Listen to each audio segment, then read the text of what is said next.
that they were alive. And we began to denounce, to say something, to show, to try to avoid that in the right way. That was considered that we were, hearing the publicity against the Cuban Revolution. And you mentioned that we had the black discrimination or that we have the persecution. That was an action counter-revolutionary. And no one paid attention to it. And why that was made? Well, because the same reason. The revolution has recently taken power. We have the enemies inside and the enemies outside.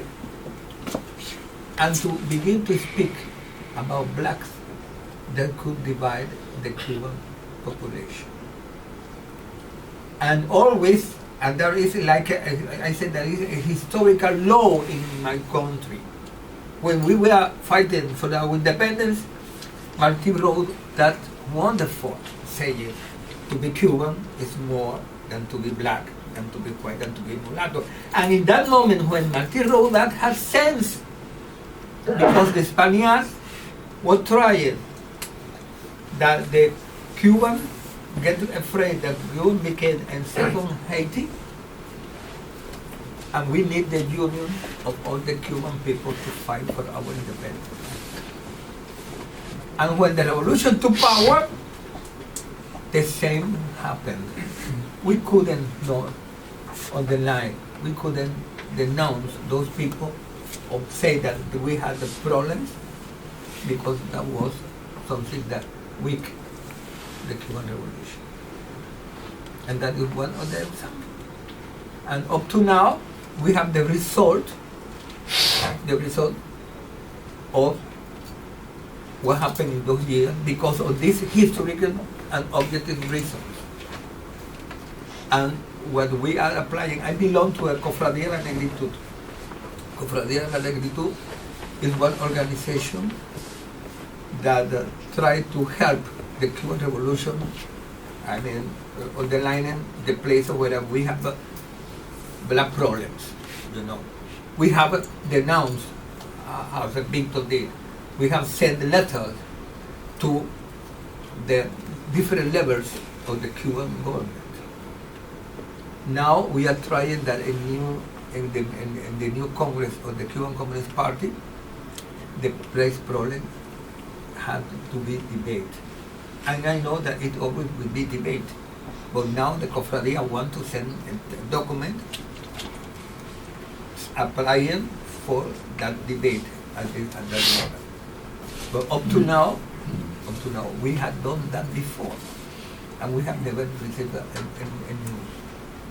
Because, and there are a lot of experience, and I don't want to exchange with anecdote, because he himself has a many personal anecdotes of to be stopped in the street, like Roberto Zurbano.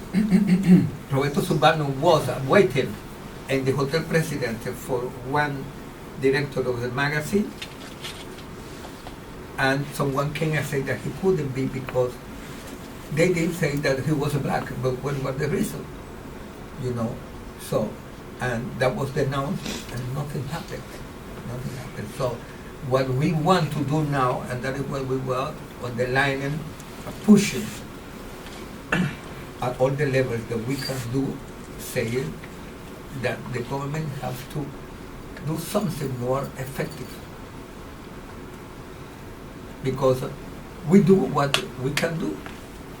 But if the government doesn't include in the official program of the education of the university this fight as something very prioritized, we will be 100 years doing the same and nothing we will see. Tengo una pregunta. ¿Usted sabe si hay una comunidad afro-cubana en Miami? Y si hay, ¿son activos políticamente o tienen una relación con...? Bueno, ahora recientemente... Oh, sorry. I'm sorry. I basically asked him if there's an Afro-Cuban community in Miami, and if there is, is this community in contact with people on the island? Are they politically active? Like, what is the political? Well, I don't know if you have seen on Facebook the convocatory of an event of the Afro-Cuban people in Miami. ¿Tú has visto esa información? Algo que va a ser en Florida International University. Sí, creo. Sí, en noviembre. Yeah. Entonces, I think that they are doing something. I don't know too much about that because this time I didn't stay in Miami. I came directly. Excuse me, let me play something very briefly. You know what happened? After the government of George Bush, the public budget to organize activities between Cuba and Florida, exactly Florida, were prohibited. So, during a period of almost 15 years, it has been impossible to organize this type of meeting. And this happened at the same moment in which in Cuba, the movement and the interest about the problem of racism was increasing. So informally, I will add, from some good friends of mine from Arteres, that half of Arteres is in Miami, and they're quite active in their community. And that's, I mean, they're not active at the level that you're talking about, but it's very interesting to think that there are so many families from Arteres, a primarily black neighborhood, that are there and are in constant communication back and forth. And worth somebody going and looking at from an intellectual and academic point of view. Wouldn't it be? There is a black community, Afro-Cuban community. You're not gonna find it in Calle Ocho, most of them. But a lot of them they live in Liberty Town, nearby Little Haiti. This is what is interesting. Yeah. And I remember that it is my trip 21 to the United States. So I don't remember when was that I stayed for a while. No.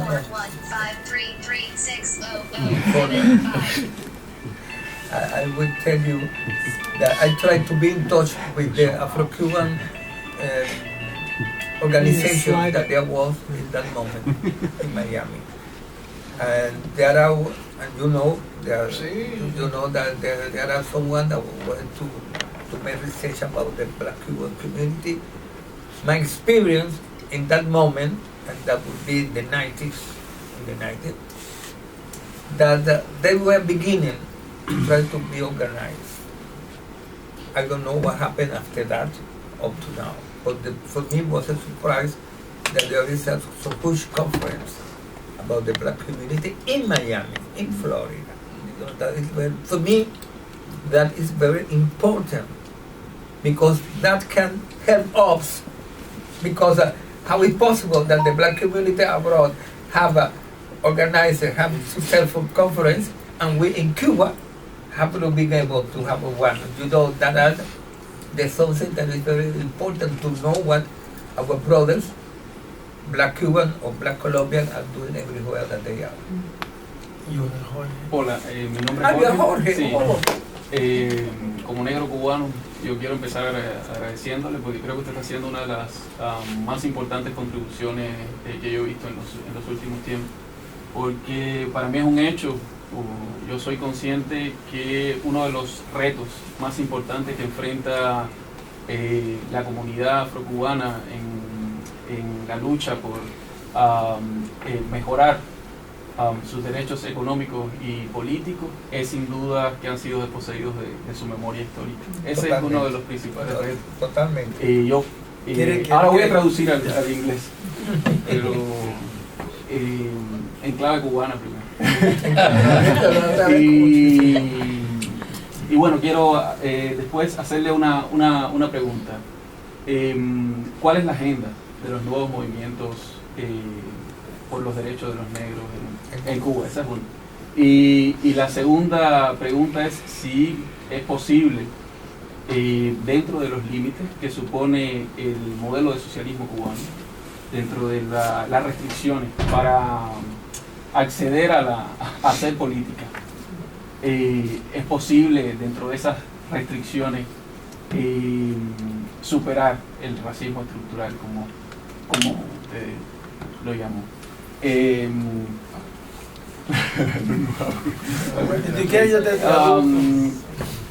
First, as an Afro-Cuban person, I want to thank the Professor Tomasito because he's making one of the most important contributions to the black movement. Because, as a matter of fact, I think one of the major challenges that we face in order to get a better position in the Cuban system is that we have been dispossessed, we have been denied from our history, our memory. It's one of the most visible fact of epistemological violence that have done the Cuban Revolution, in my view. And then I want to raise two questions. The first, what is the agenda of the new black movement in Cuba? And second, do you believe that it's possible in the constraints that entail the Cuban socialist system to really eliminate the structural racism? Well, it's clear what I cannot say that there is an agenda because the Cuban black movement is a very atypical movement. We don't have a leader. We don't have a main organization. We have groups that individually in Santiago get together and we do what we can do. One of the things that we have tried to do is to try a conference to put together all this, but that is almost up to now.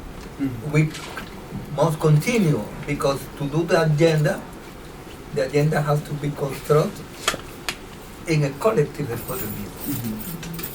We have, for instance, I can say the agenda that the Cofradía de la Negritud have, but at the same time there are other black groups that we have a common something because we are fighting against black discrimination. But some of this group consider that all the consequences of the black discrimination is because of the Cuban Revolution. And I disagree completely with that point of view. We can say that probably the revolution, because of all the political reasons that I underlined at the beginning, didn't pay all the attention that it should have been able to do. Because it's a problem, as I say also, there is almost a historical law. In Cuba, all the social problems are placed in a third place when we have economic or political issues. And that is since the colonial time, during all the Republica, and until inside the revolution. So because of that, it's hard for us, because when I dialogue with the people that we have in common the fight against black racism, but when we reach to the political point of view, I disagree. And I have to remember that the revolution received a heritage of centuries. Juan Gualberto said once that the problem that the black people in Cuba had was the origin. Our ancestors, when taken to Cuba, no like the Spaniards, as working tools, as animals. And since the revolution, since the independence, since the republic began, there was no government that made a political in order to increase the level of that community, the affirmative action. The education was for all the Cubans. because as Baptiste used to say, blah blah blah blah blah blah. You know, so the result is that up to now, we demand active affirmations, affirmative actions, because that is the only way in order we have, but no affirmative action in general, like here in the United States. No, it's an affirmative action to go to a province, to a community, and to make all the ways in order to increase the level economical education. And one of the problems that we have now, and I will tell something that perhaps won't like too many people to hear, because with the opening of Cuba with the United States relation, is that for generosity, please, we cannot be naive. That is not generosity. But we have to be prepared, because I am very dialectical person. My master, Walterio Carboner, taught me dialectical in a very practical way. There is nothing so perfect, nothing so bad. This new relation will bring many wonderful things, but at the same time, very bad things. So it depends on how we are prepared, and that is why we are trying that the black people, because always the black people are in the lowest places, are not prepared. They have not received the same education that the majority of the black or the white people. For instance, that he is an intellectual, and in Cuba we have many black intellectuals. But I will tell something very important. In 1999, I was to the first workshop on race relations in the Fundación Fernando Ortiz. There, someone denounced, because he was working in a place where the center had all the dossier of the engineers, of the people that could work with the foreign enterprises. There was investment in that moment in Cuba, and there were no Americans. They are all from many other countries. And he realized that all the people that were hired were white, that there was no one black or one mulatto hired. And when he denounced that, which was the answer? The one that hired have the right to decide with whom to work. So now that we are debating, negotiating with the American, with the raising some root in the mind of the American people, what is going to happen? Well, it depends on how we react. How we react. That we have to say, well, here have to be, you have to hire people black and people white and people mulatto, but not to give that answer. That would be one or the other. And for us, pointing to one of the second question, I don't know if I have been able to answer the first, but the second, we have had many black people in the very higher position. But what they have done for us, and what is going to happen in the future? That is one of the questions. That is why it's necessary that everybody get consciousness of what it historically means to be black. And the break between those is so awful. How to eliminate. That is the future, the time, and the consciousness of how we react. And for instance, it's so important to speak, to study, and to teach. Sometimes I go in the bus and I begin to speak about those things, because in 1912, when the word of the Partido Independiente de Color was published, and I'm thinking that because I published this book, someone decided to publish I have prepared a book, but I don't want to be, because I don't want to monopolize all this issue. A book that had to be named Racism in Cuba. Because if I show them the Cuban anti-racism thought, it's because there is a Cuban racism. So, and in that year, we published 2 books. One was La extinción del negro, where they say that the 2 races that was settling in Cuba had gone to the war, and one of them excuse me, had to disappear. And of course, which race had to disappear? The black. And the other book was awful, because the other book said that once that the negro disappeared, there will be a moment in the country that we will speak about the black as something that exists, that was, but no one will remember. And when I'm in the buses and I see black family, blue black family in the bus, I say, oh my God, I would like that the one that wrote that book would be now here, because he would talk a lot about that, what he thought about the black. So, the consciousness is very important.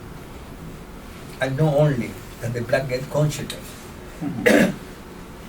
of what means to be black, but the white people to recognize the right that our ancestors had because of all the contribution that they did for our economy, our history, our culture. And when Fernando Ortiz said in one of his books that Cuba without the black wouldn't be Cuba, I say America without the black never would be America, because the United States wouldn't be what it is without the contribution of the black people. But, and I was in Hamilton College, and I said, what is the meaning for you of blackness? What is the meaning of you of negritude? No one could answer me, because that has been ignored. So, that is what I can say to you. There is a question there. No, you. Do you think Cuba's special history would place it in a position to act, like to do these things and act like? Do you think Cuba's particularly special history, in my opinion, puts it in a better position to make these changes than many of the other island nations?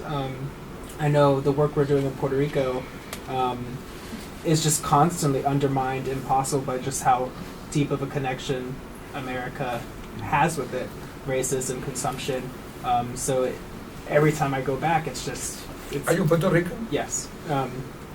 So do you think that Cuba might have I don't want to say an easier shot at it, but less of a tough time coming out To what? to develop a truly anti-racist or Well, we are in justice-focused. fight. And yes, we have I know. advanced. Believe that there was a moment that I couldn't speak about these things in Cuba because I was considered counter-revolutionary. Absolutely. And one of the contradictions that despite the fact that I have published several books, all the majority dealing with the problem of the black issue. So, for me, we have advanced, but probably I am very ambitious. I would have liked to advance 2-3 times more than we have advanced. But in Cuba, everything has to be very slow, you know. But we are in the fight. That I am very optimistic. Different with some friends of mine that are very pessimistic. I am very optimistic. And I think that later or never we will get successful. It depends on the time, it depends on how these ideas expand, how the consciousness expand, and as I said you before, not only because of the black people, also the white people have to get consciousness that historically black people, like the Aborigine in many other countries, because we cannot think only about the black problem we have, because this is a very complex society. that all these people have to advance in the society, you know. But it depends. There are very contradictions because you see what happened with Evo Morales. The pleasure of to be in power. But please, have you been the time when you want to be? And that is, I like Evo Morales a lot because I appreciate what he has done for his country. But I don't like those, wish to be forever in power. We are not living in the kingdoms of the Middle Age, please. That's an answer to your second question. Anybody else? Huh? No, I was going to tell Agustin that maybe it was time to. Yeah, well, thank you very much.